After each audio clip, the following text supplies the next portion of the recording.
Hello and welcome to episode 2022. 2022. Oh dear. Welcome, one and all, to episode 22 of When the Flames Go Up, the ATFC podcast, with me, Will Brown. Hope you're all doing well. We've got the end of season awards tonight, this morning, whenever you're listening, to discuss our players of the season, goal of the season. There's even Please Don't Leave ATFC Award of the Year, that I'm sure will be juicy next year when we haven't got obvious choices. Before we get into that, I just want to say thank you all for listening to this season. If you were here from the start, fair play for sticking with it. If you've joined halfway, come along for the ride. I'm sure it's going to get even more chaotic as we go through. And a big thank you to the contributors that we've had on the show since the start. Obviously, couldn't have done it without them because it would just be me in my room in Lewisham attempting to analyse and discuss all sorts of results on my own. So thank you to Julian, Ian, Joe, Callum, Tim and Ash in that order, kind of chronologically. That's not chronological at all.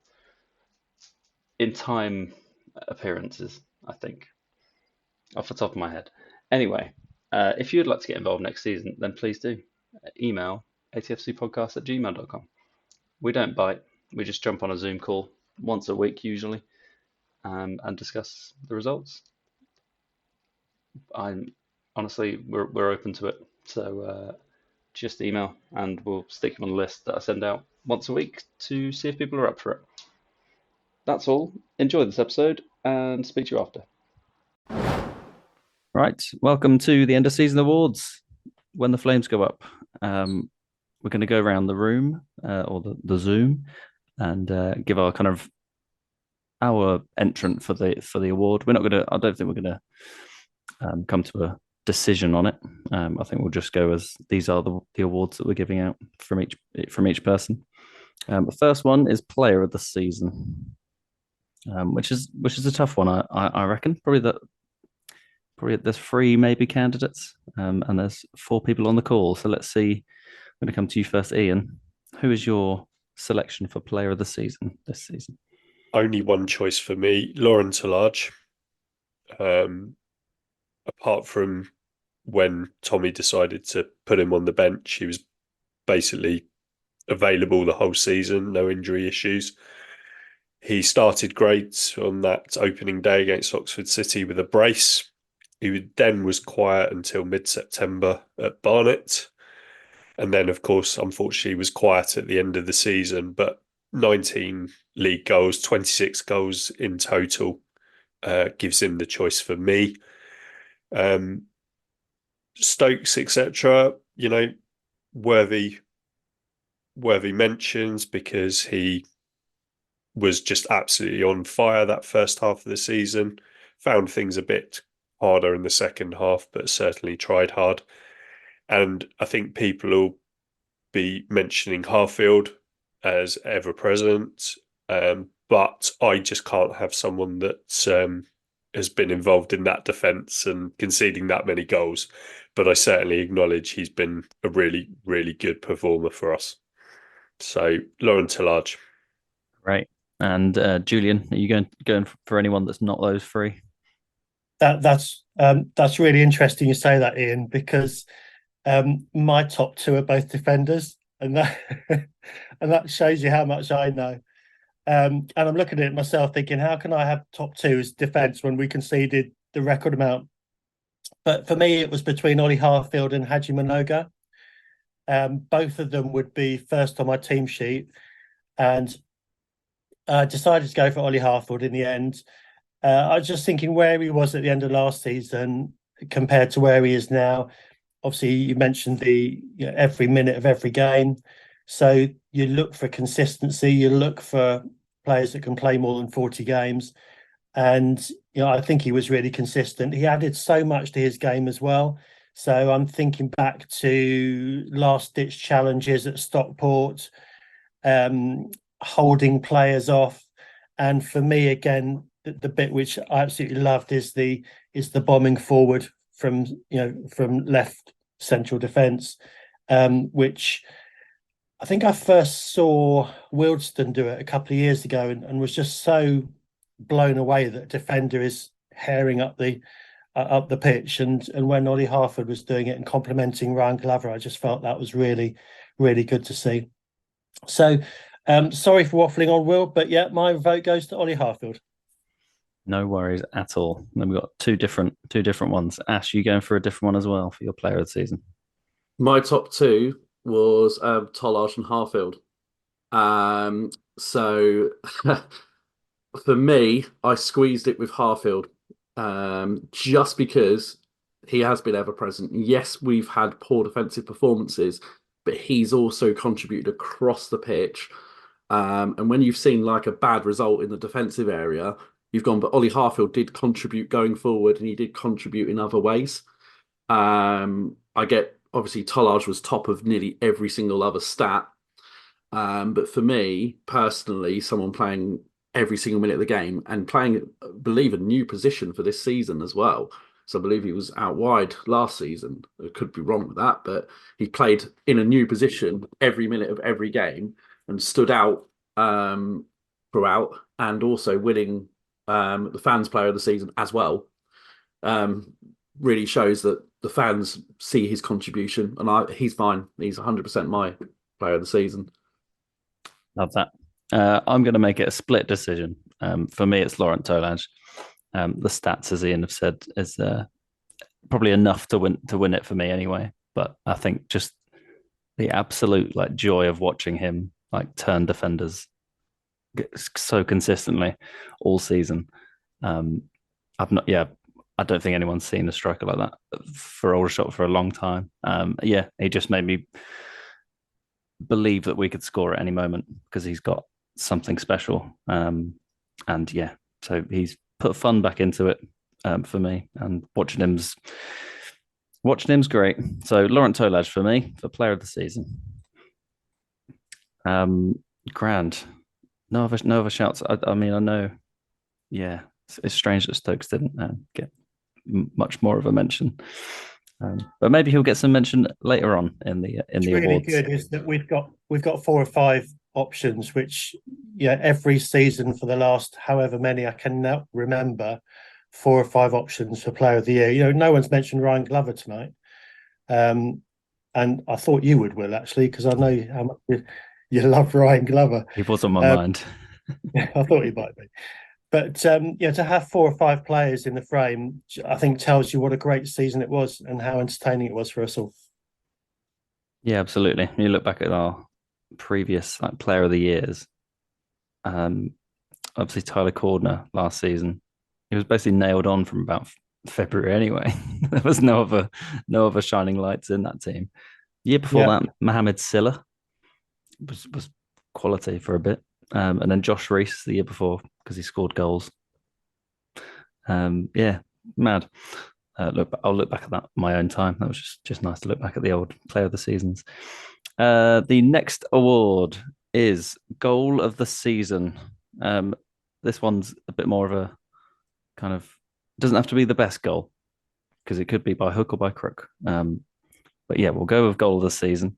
And this time I'm going to start with you, Ash. What's your choice for goal of the season? So I went with quality of goal. And it was probably for my favourite game of the season against Swindon. The one that sticks out, Laurent Tolage's goal to make it, I think it was 6-0. It showed the quality that we had on the pitch. And again, reason why 2 of our panel have given him player of the year. It was just a beautiful, beautiful goal. That's all I can say. And obviously that game was a special game, and it was a special goal for a special game. So for me, that is goal of the season. Love that. I wonder if Swindon is going to come up a bit more. Julian, what was your choice for goal of the season? I'm going to be a bit controversial here. My goal of the season was Kwame Thomas against Hartlepool. And the reason for that was there was a magical 43 seconds in between his goal and Josh Stokes.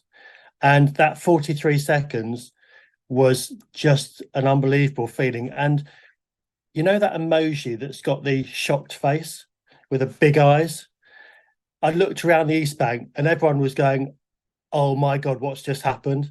And that moment for me, that goal was just, we were 1-0 down, 10 minutes to go, I think. Josh Stokes, great equaliser. And then that 43 seconds when Thomas scored the winner was the goal of the season for me. Superb. Yeah. Oh, well, we're coming on to favourite moment of the season. And, a little sneak preview that features highly in my list that I made beforehand. Ian, are you going to go for a different goal out of those two? We've got Laurent Tolaj at Swindon. I had the same as Ash, and it's one I've mentioned, I think, on previous appearances on here. The other goals I'll mention that stick out in my mind would be the opener from Barham, because of the way that move was put together and sort of showcase what we were going to do to Swindon that afternoon, that we had a go right from the whistle. And the other one, not particularly pleasing on the eye goal, but just a great moment, was Kobe Rowe 90 plus 14 or whatever it was at Bromley away to complete a comeback from 2-0 down. So yeah, I'm with Ash, but we've been very spoilt with a lot to choose from this year. We have, honestly. Yeah, I didn't even want to look. As soon as you look back at that first half of the year, there's so many good goals to choose from. I'm going to go slightly different. I'm going to stick with the Swindon game, but the one that sticks out for me is the Jack Barham lob over the keeper, which I don't know, because it spent so much time in the air. I think as soon as it was halfway there, I knew it was in. Half of us knew it was in, but the entire ground is deadly silent. And then it finally got a nestles in the net. And you see him wheel away. That was my favourite goal of the season. I think it looked a bit Premier League as well. Obviously the keeping, the actual defending, ignore that. A Premier League team playing a kids team. But yeah, for me, that Jack Barham goal just looked so good. And obviously kind of, I think that was that the third goal of that crazy? I think that was the second, wasn't it? Yeah. So that's my decision for goal of the season. Any other honourable mentions lurking about for anyone else? Quick mention for Josh Stokes. I think quite early on in the season when he scored, I think it was against Wealdstone. He just sort of dinked it over the goalie, East Bank end. And that was probably the first moment where I thought we've got something special here. And that sort of stuck in my mind. A couple of the Josh Stokes ones do, actually, because he started really early, didn't he? Yeah, Stokes at home to Kidderminster was a really good one. 1-0 win, important goal that we struggled to break them down that afternoon, but his little bit of extra magic, extra quality, and it was well worked, pretty much a solo goal that he created it for himself. Nice. And Ash, any other honourable mentions that you noted down at all? Ones that meant something for me was the 1-0 Gateshead goal. So the fact that we actually went up there twice.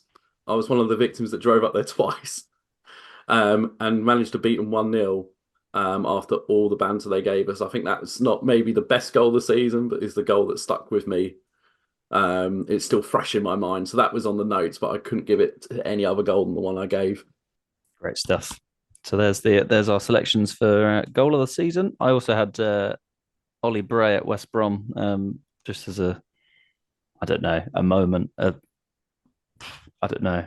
It just felt right that we've been dominated all game, but there was still some reason to celebrate. And I think 5,000 Old Shot fans celebrating a goal was just a bit bonkers anyway. In one end at West Brom. Okay, the next one is favourite moment of the season. We've covered some little moments there, but I'm going to come to you first, Ian. I think you were on my list first, or you went last time. What is your favourite moment of the season? It will be Swindon, but because we've already talked about that with the goals, I think my sort of close second would be watching the Stockport replay on the BBC. That was a great moment for the club, and the moment when Ollie Scott hit that rebound in, and I'm surprised that one didn't come up on the goals of the season there, and that shows how good the scoring and the goals have been. Again, it's not a great goal, but it's just, for what it meant and what it did for the club. Then let's go for Stockport away replay. Nice. So you're going as your first choice, the Stockport replay. No, it's Swindon, You're obviously. you're going Swindon. You just wanted to not talk about Swindon all the time. It's tricky. And Julian, up next, favorite moment of the season for you? Favorite moment has to be West Brom, the away day at West Brom. Just the excitement of driving up to the Hawthorns, walking around the grounds, just struggling to believe that we're actually going to be playing at this amazing ground. Everything about the day was first class. Talking to some of the West Brom supporters, found that really interesting, and then obviously just being at that away end and having it completely packed out. Even now on the league highlights, I keep watching the West Brom ones and seeing how many away supporters are sitting in there, and it's nowhere near what we did. Even the big championship clubs don't fill it out. So that, in my eyes, means we're as big as any championship club. So it's definitely my favourite moment of the season was the West Brom away day. Brilliant. And Ash, what about you? What's your favourite moment of the season? Well, I excluded Swindon out of it because I thought everybody else would say Swindon. So mine was again West Brom. Particularly the favourite moment, best moment of the season was after the game had finished. Players come over, clap the fans. The fans were clapping the players back. That really felt the club had really got themselves together, and it had galvanised the fans' connection with the players, and it really summed up that first half of the season really, really well. Just how close the players had got to the fans and the fans to the players. So for me, that was that. Honourable mention is the Stockport away game because that was one of them I did travel to. With the goal there, and the amount of fans we took up there actually was again a show of how good our support is around the country. So yeah, that would be my my. I was given two, but my favourite is definitely the West Brom. Nice. Two in the West Brom category. Yeah, it's a tough one for me because I think because I knew we were playing West Brom when Ollie Scott scored, I think that is my favourite moment of the season because I knew. I mean, obviously, I didn't know the scale of how many Aldershot fans would turn up, or what the atmosphere would be like, and that we'd score at West Brom. But I think that Stockport away scoring there after a brilliant performance where we'd gone toe to toe with the best team in League Two, and then scoring and being there and then knowing we're playing West Brom away. That's my favourite moment of the season. Yes, Ollie Scott, put it down. I did have West Brom brackets general on there as well, and Hartlepool turnaround, which felt significant at the time. Like we'd not turned around a game in so long. I think it was the Hartlepool one that was the first one, or maybe the Maidenhead one. Getting confused. Anyway, I digress. So that's favourite moment of the season, and now a tough one is funniest moment of the season. I'm going to come to you first, Ash. What's your funniest moment of the season? On the pitch or off the pitch? Completely up to you. I've got ammo on both sides. Yeah, right. So, I will do on the pitch. It was, I can't remember exactly which game it was, but there was a free kick just outside the box in front of the East Bank, and up comes Theo Widrington, and we were like, "What is he going to do with this?" And I remember someone behind me saying, "He's going to slip over, sky it, and get injured." And that's precisely what happened. He did the whole standing there, and we thought he's taking this Ronaldo-esque run up, He's hit the ball and he couldn't have got it over higher if he tried. So that's my favourite on the pitch. If you don't mind sharing the one off the pitch, I'm not going to name names. It was their birthday. We went out in the pub over the road, the Chimera. Had been drinking from about 11 o'clock. Had quite a lot of drinks. Went, right, let's go into the ground. I went through the turnstiles. And as I looked over my shoulder, there he is. He's going, yeah, let's go for the game. Missed the turnstiles, hit the wall. Straight by the side of the ground. If they're listening, they'll know who they are, but I'm not going to mention names. It's just the fact that a few people had to pick him up, let's put him that way and get him into the ground. But yeah, there's my two favourite. Lovely stuff. Yeah, we've all got those moments. Running into walls there. That's great. Need to widen the turnstiles. That's what I say. Julian, you're up next. What was your funniest moment of the season? If you've got an on pitch and off pitch one, then fire away. Yeah, I've got two. Yeah, the first one has to be Gateshead. Just the whole Gateshead supporters thing just makes me laugh every time I think about it. What really pleased me the most is that everyone was laying into Gateshead. So we had our own players giving them some grief as they were going back inside. So I thought it was really good. Even our Facebook page was mocking them as well. And even Tommy Witherington had a little go afterwards as well. So, of course, the whole thing was rounded off beautifully with, Gateshead having egg on their face. So for me, throw in the digger in Gateshead as well that was getting the sand out and managed to get stuck in there. It was just the best thing ever for me. Loved it. I have got another one as well, one that's just come to mind actually. Theo Witherington twerking, which was one of the oddest things I think I've seen, but funny at the same time. And that told me that he's got quite an interesting personality. And I think we've seen that a few times since as well. So, yeah, seeing Theo twerking on BBC was really, really strange. Funny, but strange. Yeah, I love that. I completely forgotten about that as well. So yeah, Gateshead brackets general with the digger. I mentioned the digger in my notes there as well. Ian, I'll come to you. Funniest moment of the season.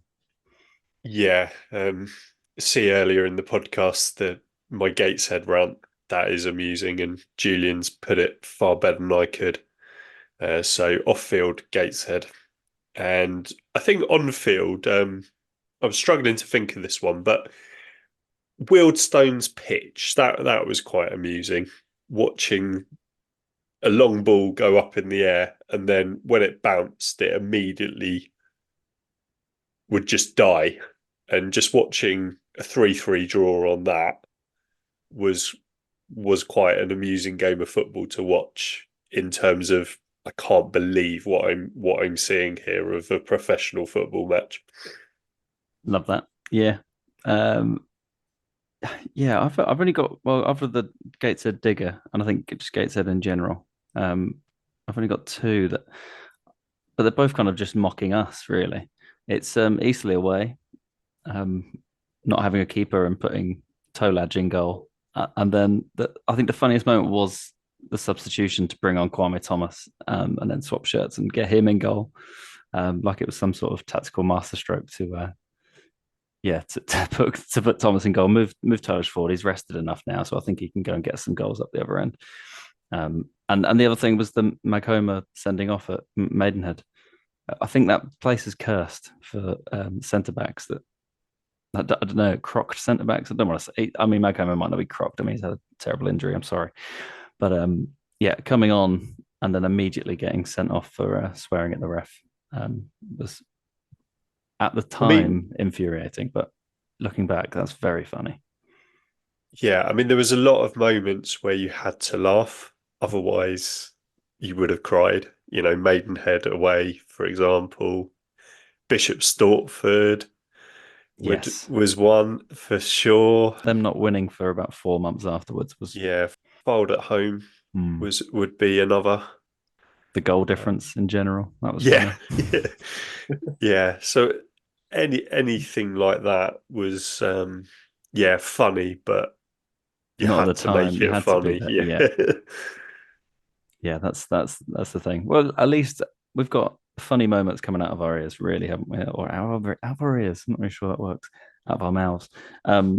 So that, I mean, that probably does show that the Widdrington way is going to be fun, whatever direction this roller coaster goes on. Right. Up next is signing of the season. This might be an easy one. We might just rattle through it. I'm going to come to you first, Julian. What's your signing of the season? Always controversial, Will. I've gone for Tetek. And the reason I've gone for Tetek is that you've picked up a 21-year-old with 20 games experience in the championship. He's gone unnoticed by most teams, if not all the teams. He's come into us and he just oozed class for me. He didn't play enough, and there's some arguments that he's made of glass, etc. But I can't remember him having a bad game. And the thing for me, the reason he is my signing is that there's some longevity there. I think he's going to stay with us, and we could be building a team around him next season. That's my hope. But yeah, I remember him playing. I think it was against Bromley, and just thinking he's controlling this game, and he's young. He's got championship experience, and he was just what we needed, just at the right time when he came in. Well, yeah, he definitely was that. He definitely was that. Ian, you're up next. What was your signing of the season? Josh Stokes. Nobody has had an impact like he has. And for the sheer value of what his transfer or the rumoured fee, there's never been anything like it, has there? That he's picked up for whatever it was from Sudbury.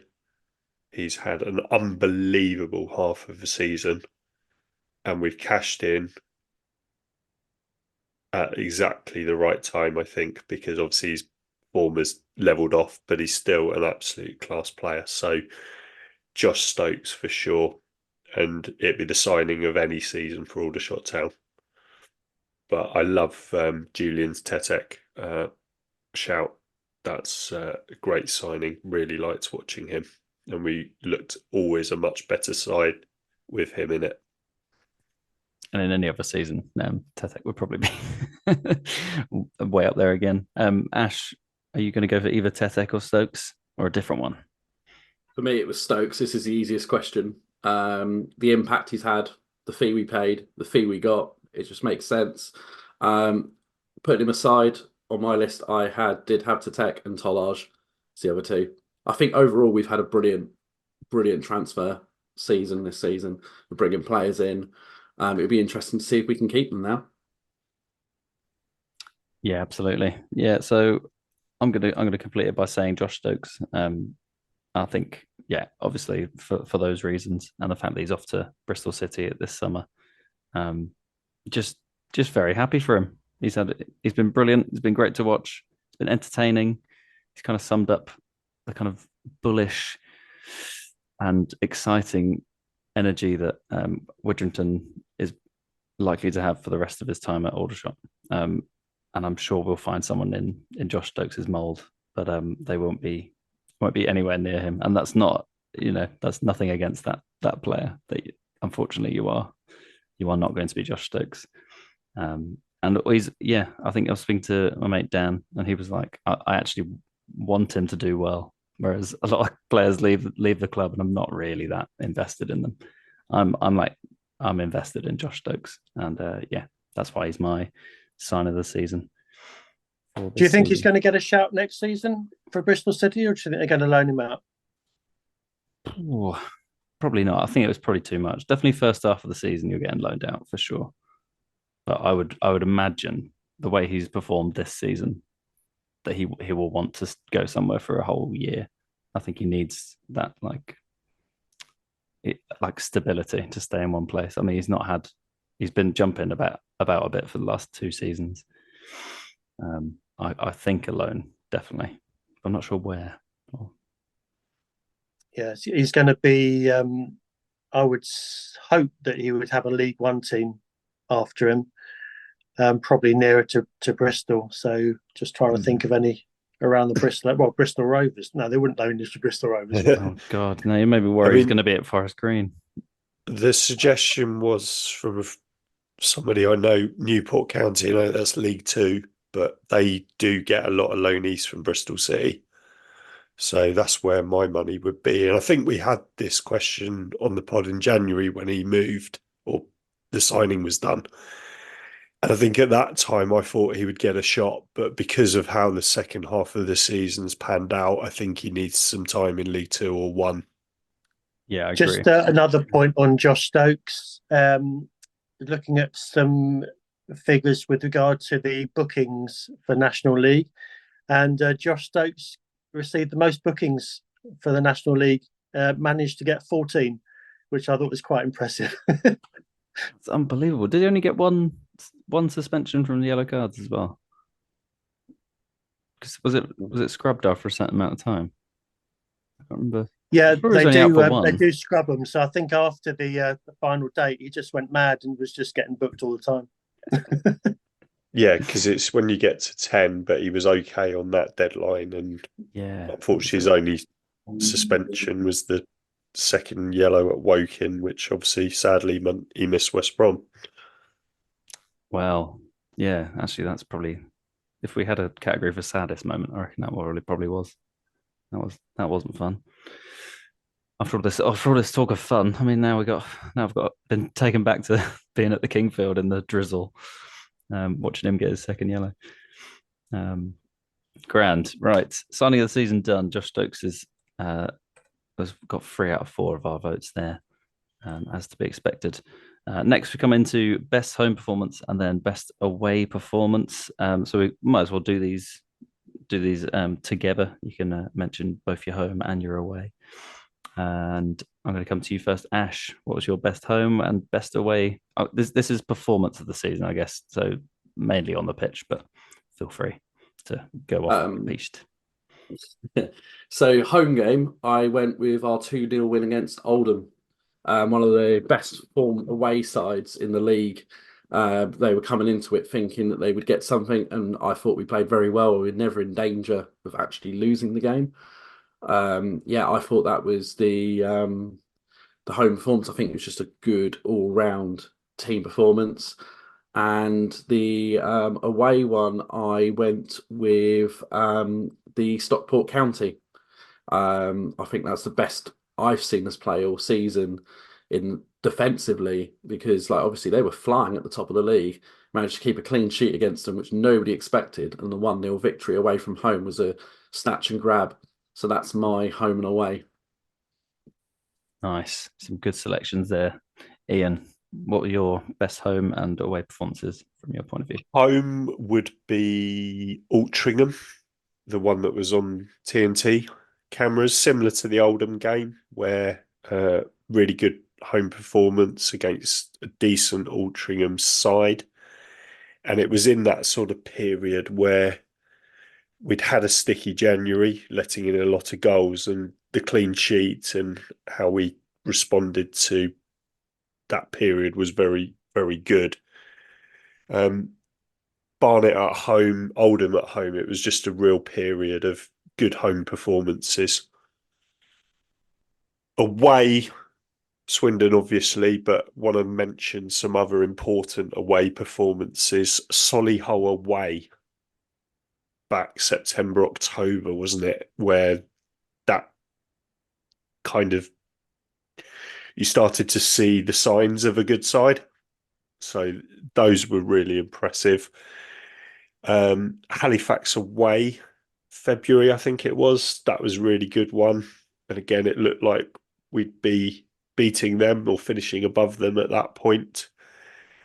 And just for enjoyable, not necessarily the performance, because we were 2-0 down and could have been worse, was Bromley away. Ooh, yeah, some good selections there. The Solihull game, I'd completely kind of blocked that from my memory. That might trouble mine now. Julian, I come to you for your best home and best away performances of this season. Yeah, they've already been mentioned. So Oldham at home for me.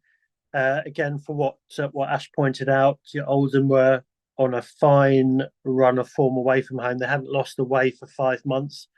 They came expecting to get a result, and they were totally outclassed. I remember when we talked about it on the podcast. I think someone mentioned the fact that, and I certainly felt it, that it was one of those games where I just never felt in any trouble at all, and I can't remember too many of those.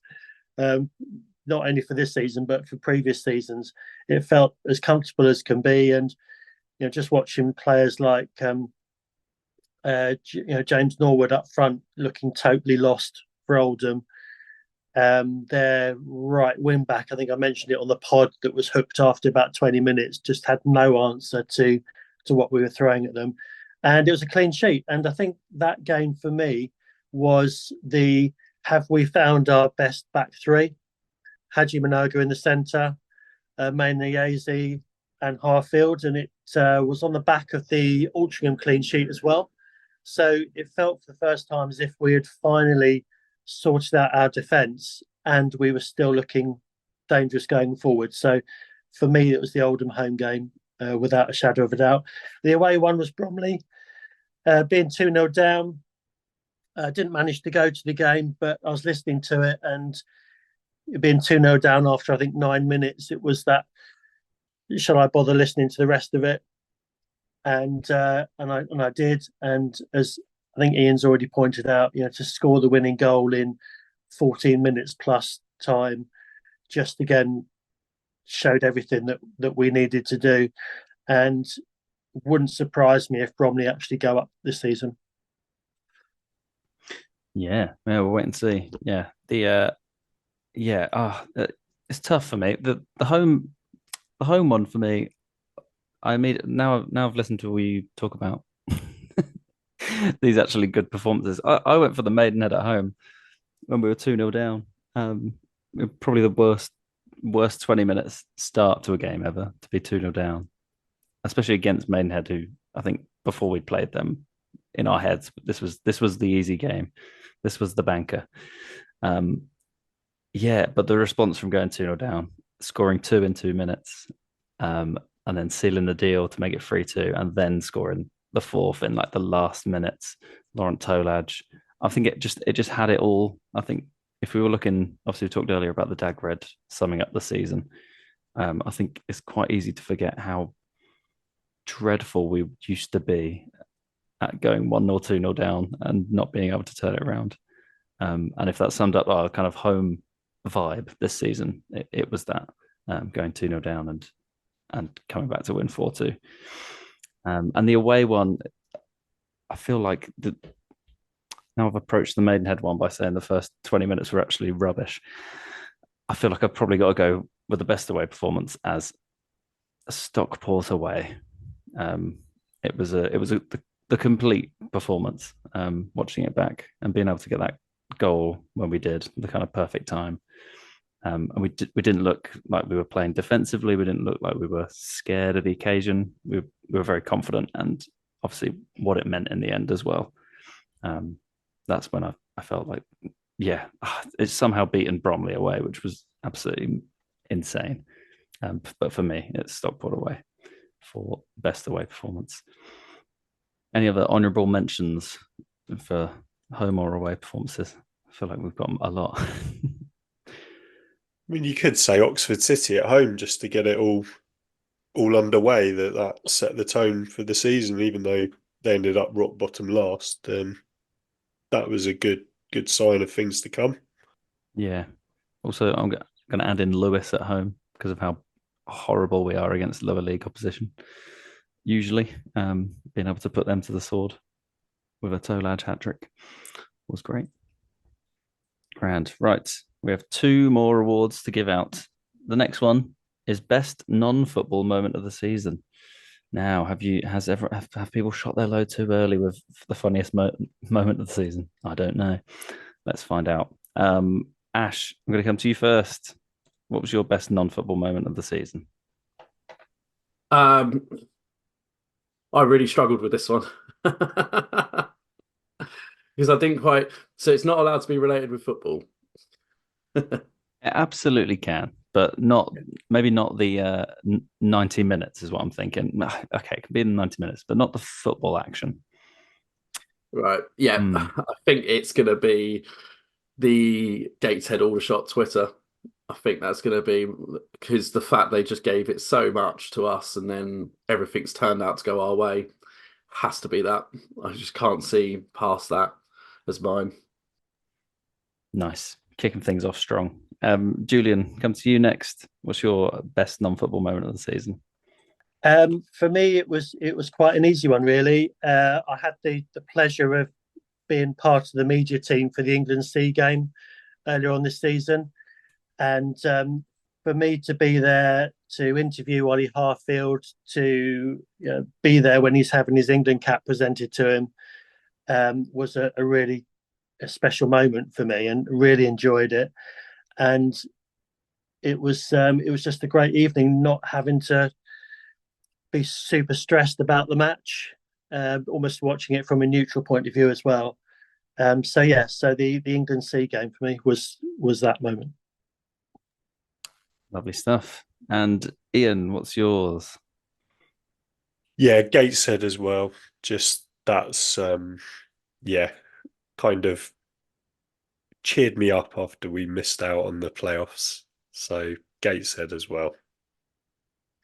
It's the third time now I've mentioned them, but I'm sure it won't well, be I the was last. trying to avoid, appearing bitter and vindictive, but Gateshead. Brilliant. It wasn't a very well worded question because even I struggled when I read it back after I'd already sent his email out, so I didn't want to change it. I guess for me, the best non-football moment of the season is probably starting this podcast. Oh, horrible! But also Tommy Widrington at the end of every game, most games, clapping the fans and then doing a kind of showing off to the side motion. That's my best moment because he kind of takes the applause of the crowd and then points to his coaching staff, points to his players. I just thought that was a lovely touch, and I thought, well, maybe he's just doing it once or twice. He's done it pretty much every game, and that's where the kind of chants for Hugo were born because he was basically just pointing at him, going, "It's not just me; it's these lads as well," which I love. Actually, go for it. Go on. Yeah, meeting Tommy Widrington in O'Neill's after Maidenhead away. That'll be my best non-football moment. That's superb. I didn't know about this. Yeah, this was I was with friends that are involved in Maidenhead United and we went for O'Neill's for post-match drinks, and Tommy was in there with his coaching staff having a debrief, and had a chance to chat to Tommy. He was very good. I thanked him for the season so far, and he was very much sort of downplaying it, saying, well, it's what we've done as fans, and saying other things around, the work's not done yet and we'll get in the playoffs for you. Unfortunately, it didn't work out, but great to meet Tommy. He's made it so enjoyable again. Various people have their criticisms, things coming up as common themes around the defence and discipline, but I'm not too worried about those. I'm just enjoying supporting Aldershot under Tommy. I've just thought of another one actually, and that was Lauren Tollage pulling pints at the local pub after the game.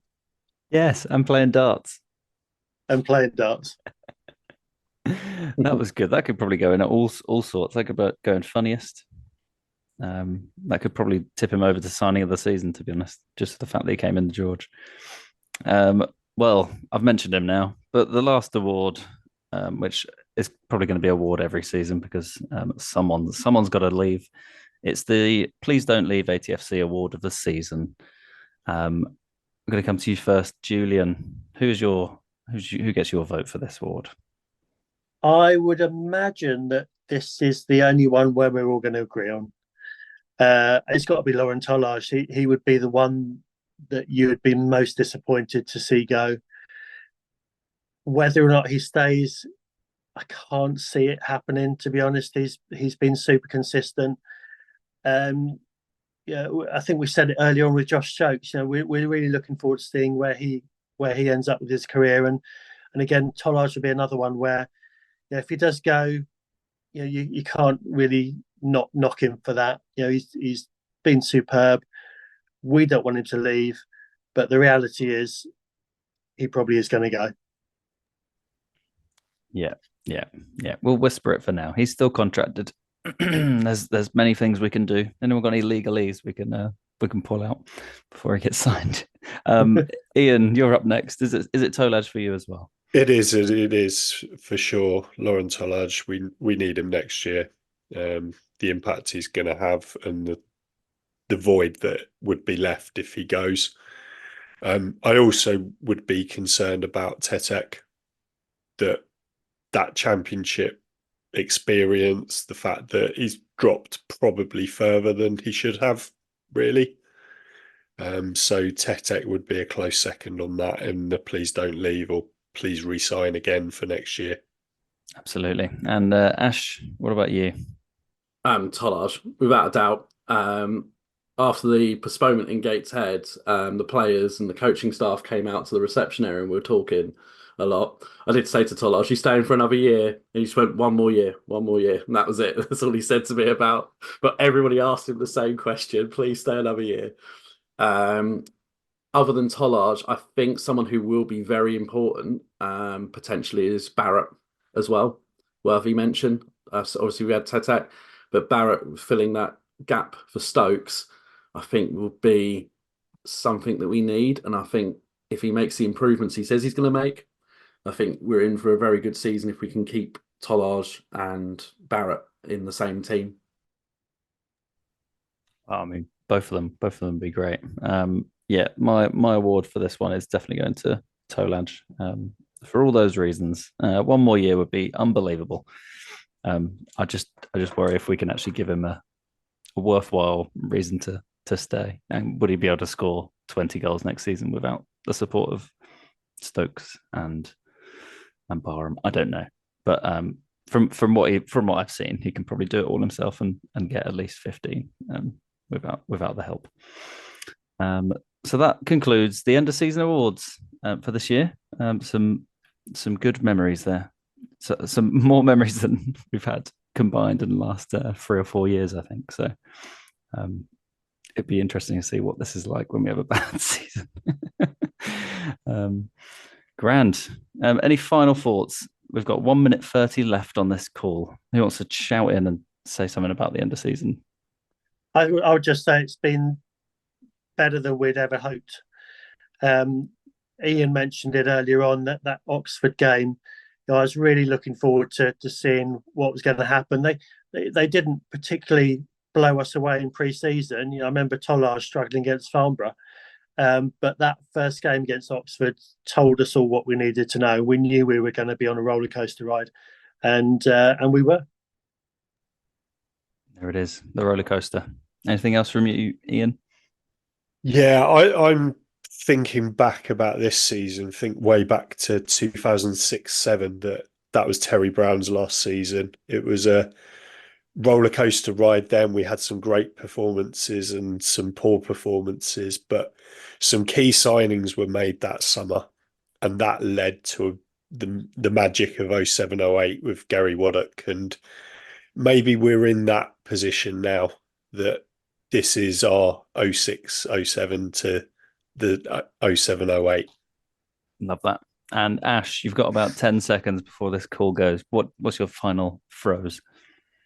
Bring on next season. What a way to leave it. Brilliant. Thank you for listening to this episode of When the Flames Go Up, the ATFC podcast. We'll be back again next week with a all-time 11 forgotten shots episode, and then we might have something in the works for a week after or a couple of weeks after, that'll kind of round off the season and maybe look ahead a little and round up any news that we know since the last time we've actually sat down and spoke. So, up the shots. Goodbye.